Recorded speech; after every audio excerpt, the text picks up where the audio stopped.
Halo Sobat Umi, gimana nih kabarnya? Di weekend yang secerah ini pasti masih semangat dong ya untuk belajar lagi tentang lingkungan di Bumiku Satu. Ngomong-ngomong nih Sobat Umi di rumah, sering nggak sih mengkonsumsi minuman kaleng seperti ini? Minuman yang satu ini emang paling praktis ya. Kalau Sobat Umi di rumah lagi haus, tinggal ambil aja, diminum, dan kalau sudah habis bisa langsung dibuang. Nah, karena kepraktisannya inilah makanya banyak banget Sobat Bumi kita yang mengkonsumsi minuman kaleng seperti ini. Dan gak heran kalau 20% dari total sampah yang dihasilkan oleh orang Indonesia itu per harinya itu merupakan jenis sampah kaleng. Dan salah satu website dari Pusat Pendidikan Konservasi Alam ini dikatakan bahwa setiap harinya orang Indonesia itu bisa menghasilkan sekitar 2.260 ton sampah kaleng per hari. Banyak kan Sobat Bumi? Kira-kira sampah kaleng yang sebanyak ini mau diolah menjadi apa ya? Temukan nih jawabannya di episode Bumi ke-1 satu ini.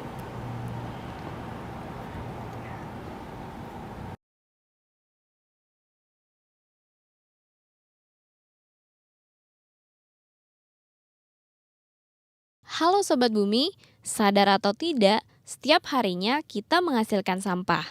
Umumnya kita menganggap barang bekas sebagai barang tidak berharga, termasuk kaleng bekas yang biasanya akan kita buang tanpa berpikir panjang.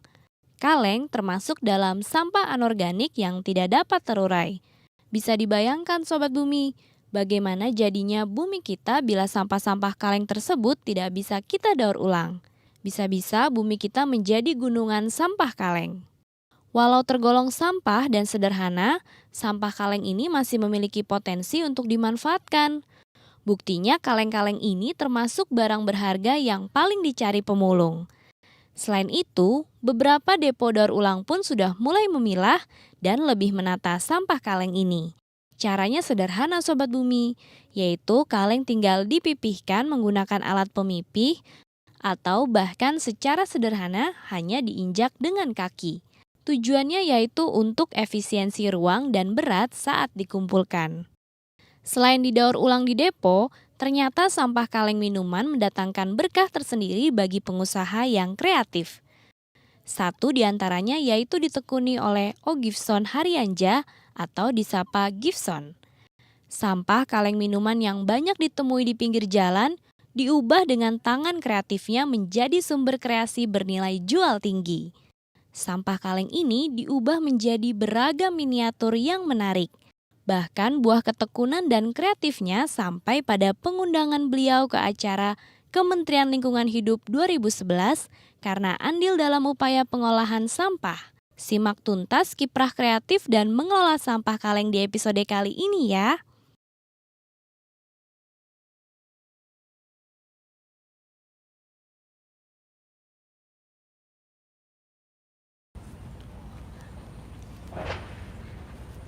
Sobat Bumi, sekarang dia sudah berada di salah satu depo daur ulang Seci. Nadia mau melihat nih bagaimana pengolahan sampah kaleng di sini. Ikutin Nadia yuk.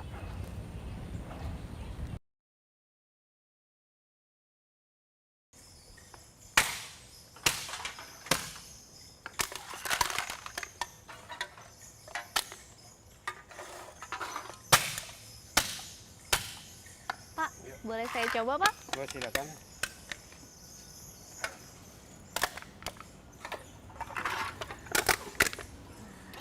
Susun 3 ya Pak ya.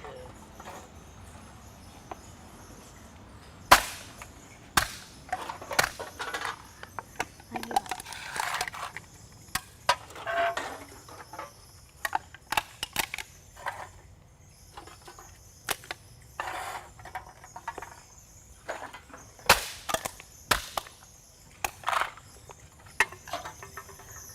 Sobat Bumi, ternyata pengolahan sampah kaleng di sini ini dilakukan dengan cara dipipihkan oleh alat pemipih. Dan hasilnya kaleng akan menjadi seperti ini. Setelah ini, baru kaleng akan dijual ke salah satu pabrik daur ulang kaleng. Pengolahan sampah anorganik memang bisa dilakukan dengan berbagai cara ya Sobat Bumi, tergantung ide dan kreativitas kita mengolahnya. Kira-kira nih bagaimana ya caranya Pak Gibson bisa mengolah sampah kaleng ini menjadi sesuatu yang unik. Kita lihat saja yuk obrolannya.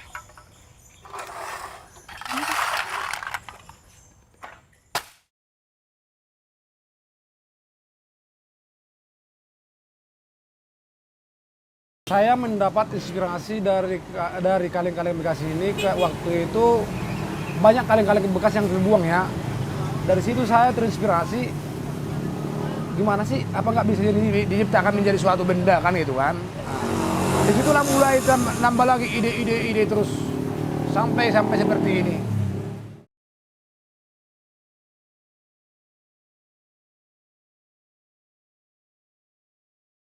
Karena memang di lingkungan kita ini kan banyak sampah-sampah ya. Makanya aku lebih efektif ngambil kaleng-kaleng ini untuk lingkungan.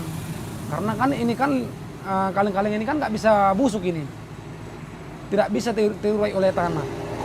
Nah, di situ nimbullah ide-ide untuk membuat seperti ini.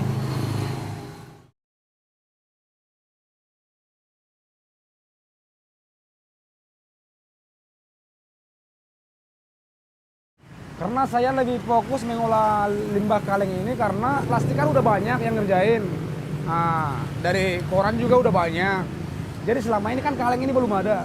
Saya hanya menciptakan yang belum pernah ada gitu.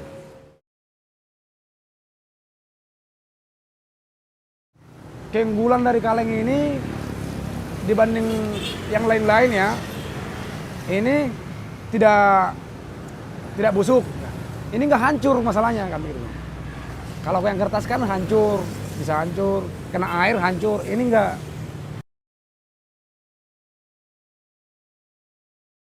Untuk dampak untuk yang aku rasakan untuk lingkungan, satu, lingkungan itu bisa bersih ya.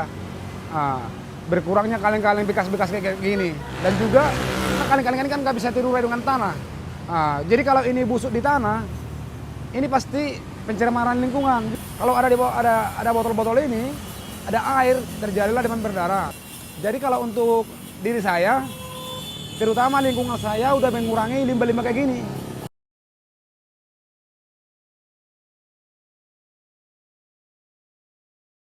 Kalau untuk sosial ya, sosial itu kita bisa membantu ya kan, memberikan ilmu kepada orang-orang. Dan juga kalau usahaku ini sebenarnya udah bisa untuk membuka lapangan pekerjaan sebenarnya. Saya kan sudah 5 tahun mengolah sampah ini. Selain menjualnya, saya juga ikut acara-acara pameran seperti di Pemuda Olahraga di Senayan. Terus ini perlombaan tingkat se-Jawa Barat, ya kan? Terus sertifikat dari UMKM. Selain itu juga saya sudah melatih sekolah-sekolah.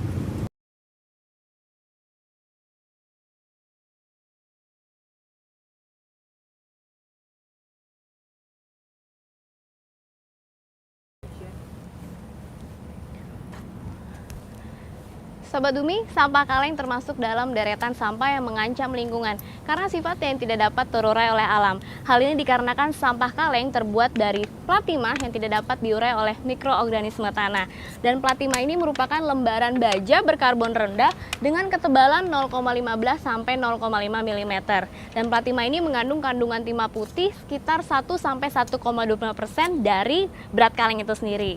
Nah Sobat Bumi, lembaran plat inilah yang dikreativitaskan oleh Pak Gibson untuk membuat bentuk-bentuk aneka miniatur yang unik. Seperti apa cara membuatnya? Kita lihat di segmen Kulak-Kulik yang satu ini.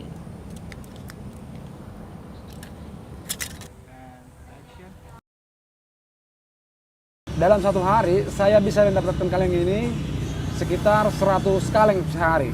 Lebih kurang 100 kaleng sehari bisa dapat. Dan kaleng-kaleng ini juga aku dapatkan dari orang-orang setempat, dari teman-teman yang punya warung-warung suka ngasih-ngasih sama aku.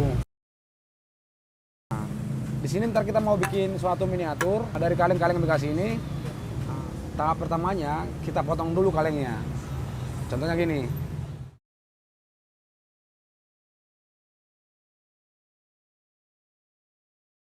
Tadi inilah hasil potongannya. Dan ini juga masih bisa kita gunakan. Misalnya kayak gininya. Ini bisa jadi, kalau di motor ya bisa jadi speedometer. Ini bisa jadi gantungan tas bisa, tali tas juga bisa. Sama ininya juga bisa. Jadi semua di kaleng itu bisa kita pakai. kaleng-kaleng ini kan kaleng-kaleng bekas minuman. Jadi kan banyak mengandung kuman lah ya. Jadi habis kita potong baru kita cuci.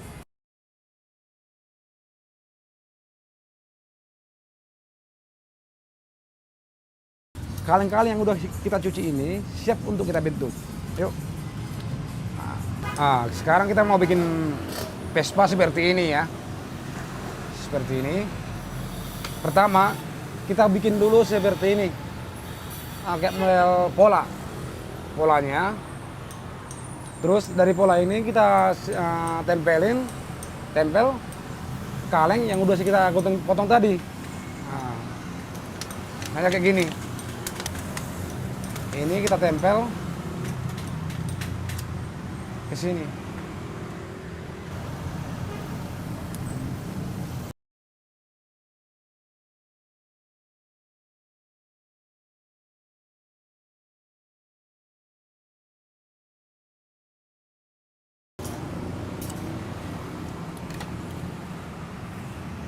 Jadi seperti ini. Terus tadi bawahnya tadi kita bikin roda jadi seperti ini. Rodanya. Habis itu kita tempel ke sini.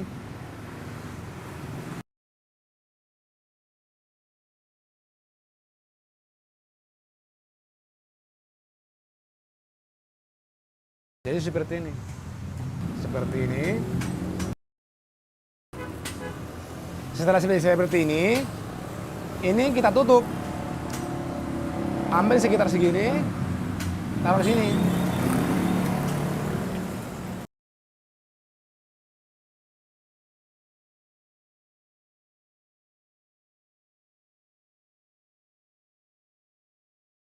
Ini semua harus ditutup, semuanya harus ditutup. Nyambung semua. Karena Vespa itu ada boxnya di sini ya. Kita bikin box. Kita ambil kayak yang ini.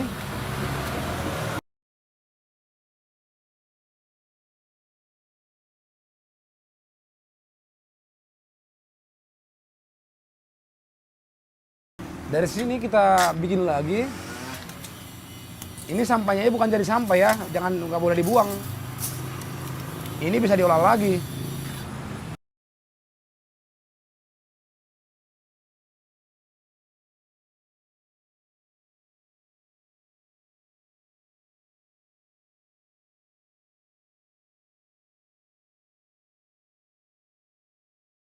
Untuk bodinya kita ambil 2 lembar seperti ini. Ini kita lem jadi seperti ini.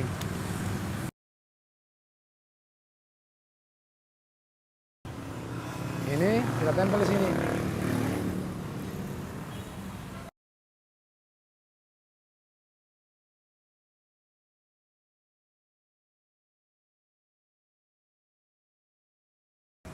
Jadi kayak gini. Jadi untuk roda depan ini itu yang nempel di sini. Nah, sekarang kita bikin joknya dari sini. Nah.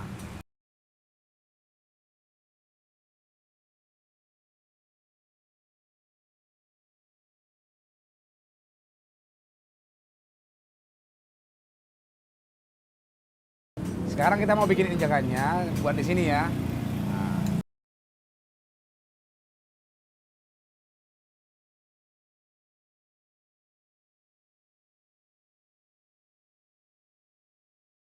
Jadi seperti ini. Dan untuk speedometernya kita ambil dari pembuka kaleng. Masuk ke sini. Jadi speedometer. Inilah Vespa dari daur ulang limbah kaleng bekas. Untuk membuat miniatur Vespa seperti ini, kita membutuhkan lebih kurang 15 kaleng. Jadi dalam pemakaian limbah kaleng ini kita udah bisa sangat membantu kelestarian lingkungan.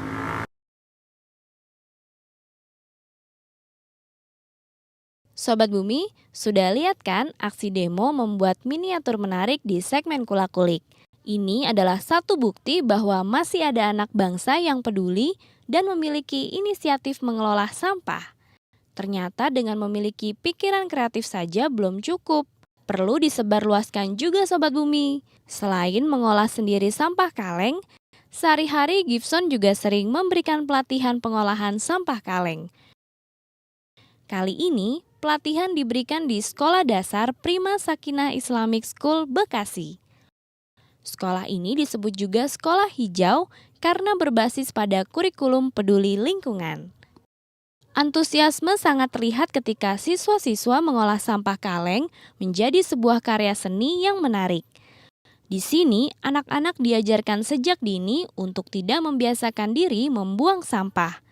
Selain itu, mereka diajak untuk mendaur ulang sampah anorganik, termasuk sampah kaleng ini. Caranya sangat sederhana, yaitu sampah kaleng dikumpulkan, digunting, dan dibentuk sesuai petunjuk Gibson. Tentunya dengan pengawasan agar keamanan dan keselamatan tetap terjamin. Sobat Bumi, hal seperti ini ternyata sangat penting untuk dilakukan. Walau dari luar terlihat sederhana, namun penanaman nilai dan kebiasaan yang berusaha ditularkan sangat positif bagi anak sang generasi penerus. Kelak, nilai pelestarian lingkungan ini akan terus diingat dan dilakukan sampai mereka besar nanti. Perilaku dan kebiasaan baik untuk pelestarian lingkungan harus ditularkan dan disebarluaskan ya, setuju?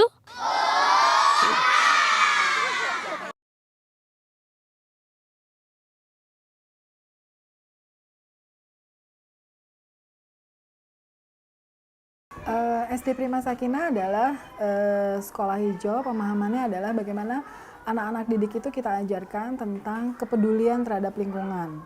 Bagaimana anak-anak itu juga mengetahui bahwa lingkungan itu adalah tempat belajar yang tidak terbatas, karena di situ anak-anak bisa belajar tentang kehidupan, bisa belajar tentang bagaimana kita bisa menyelamatkan kehidupan itu untuk masa depan yang lebih bagus lagi, dan bagaimana juga anak-anak itu bisa mendapatkan oksigen yang segar dari dia peduli terhadap lingkungan.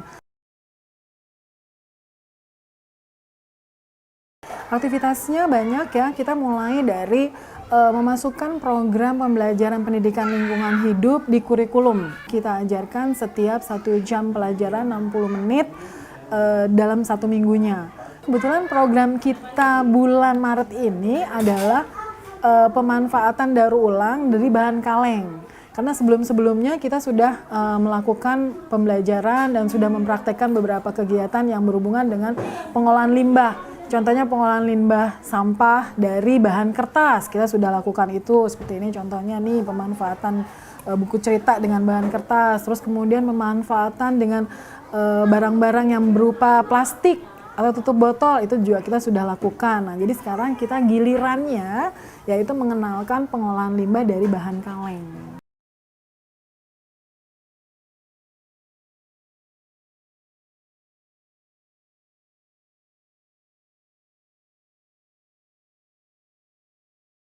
Kalau kita bicara efektivitas, tentunya ada beberapa macam kegiatan. Salah satunya kita memang melakukan pelatihan seperti ini atau pembelajaran seperti ini.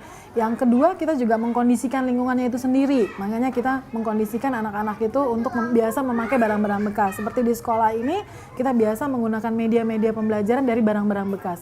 Itu juga tujuannya adalah untuk membuat efektivitas.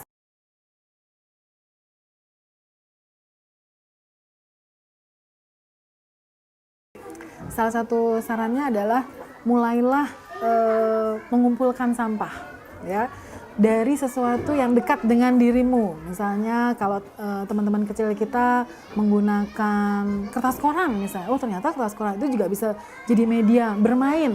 Atau mungkin lagi dari bahan tisu misalnya, itu juga bisa menjadi bunga-bungaan. Kemudian mungkin dari sisa-sisa plastik atau keranjang-keranjang plastik ya yang sering kita belanja di rumah, itu juga bisa jadi sesuatu sehingga menjadi bunga yang bagus, atau bisa menjadi media belajar untuk bikin baju-baju gitu ya. Nah, semua itu timbulnya dari keinginan kita untuk merubah sesuatu yang tidak berharga menjadi sesuatu yang indah.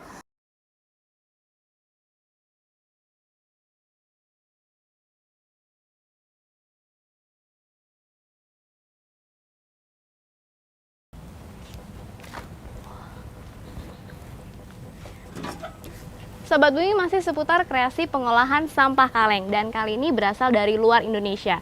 Di segmen berita lingkungan kali ini akan ada kreasi yang unik dan inspiratif seputar pemanfaatan sampah kaleng. Kira-kira sampah kaleng ini akan dijadikan apa lagi ya? Penasaran? Saksikan yuk di segmen berita lingkungan yang satu ini.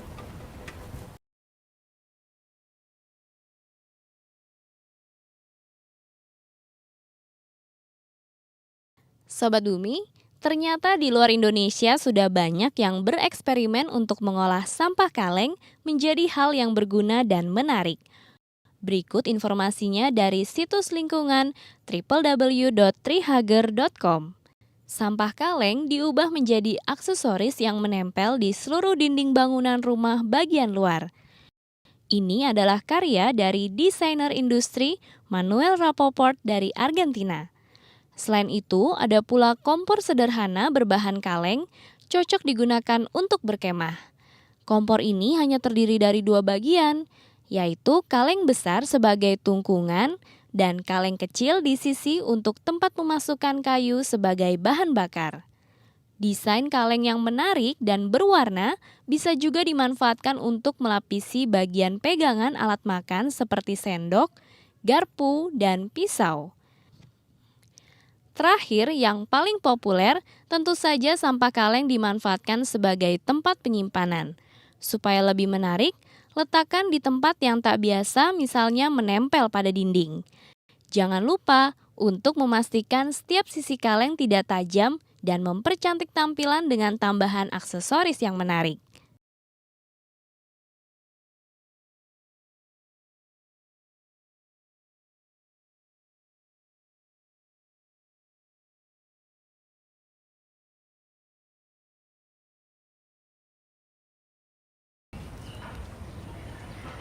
Sobat Bumi, akhirnya selesai juga nih Nadia melihat bagaimana pengolahan sampah kaleng di depo daur ulang Seci ini. Buat Sobat Bumi di rumah, sudah nambah pengetahuan kan bagaimana mendaur ulang sampah itu? Manusia nih sebagai penghasil sampah setiap harinya memang harus ikut andil dalam pengolahan sampah tersebut. Seperti yang Sobat Bumi kita lakukan, mengasah kreativitasnya dalam mendaur ulang sampah. Sampah memang tidak akan pernah bisa berhenti di kehidupan kita. Tapi Sobat Bumi, sebagai Sobat Bumi, ayo dong kita semangat untuk mengolah sampah-sampah tersebut. Dan yang penting, memakai produk recycle sebagai wujud terima kasih kita kepada orang-orang yang telah mendaur ulang sampah. Buat Sobat Bumi di rumah nih yang belum memfollow Twitternya Bumiku1, jangan lupa ya follow di @bumiku1.tv. Ditunggu ya komen-komennya. Dan saksikan terus nih episode-episode yang lebih seru dan lebih menarik lainnya. Setiap hari Minggu jam 5 sore pastinya hanya di DAI TV. Kalau gitu Nadia pamit dulu ya, sampai ketemu minggu depan. Bumiku1, lestarikan selalu. Dadah Sobat Bumi.